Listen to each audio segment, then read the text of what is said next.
صحابہ کرام رضوان اللہ علیہم اجمعین پر سب سے جو بڑا اثر تھا وہ حضور علیہ الصلوۃ والسلام کی صحبت کا تھا۔ صحبت صالح ترا صالح کند، صحبت طالح ترا طالح کند۔ اچھوں کی صحبت میں جائیں گے وہ آپ کو سنوار دیں گے، بروں کی صحبت میں جائیں گے آپ کو وہ بگاڑ کر رکھ دیں گے، چاہے آپ جتنے بھی اچھے ہوں گے۔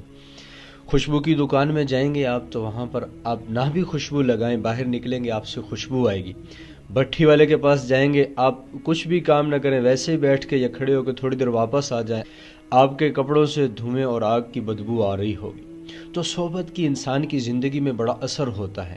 تو اہل اللہ کی صحبت میں جانا، اللہ والوں کی صحبت میں جانا، علماء مشائخ کی صحبت میں جانا، جا کر بیٹھنا، ان سے دعائیں کروانا، یہ نفع سے خالی نہیں ہے۔ تو مولانا طارق جمیل صاحب اس امت کا قیمتی اثاثہ ہیں، ہمیں ان کی قدر کرنی چاہیے، اور ان کی قدر یہ ہے کہ بیان فرماتے ہیں قرآن حدیث سیرت کو، ہم اس پر عمل کریں۔ ہم عمل کریں گے، دنیا میں بھی کامیاب ہوں گے، آخرت میں بھی کامیاب ہوں گے۔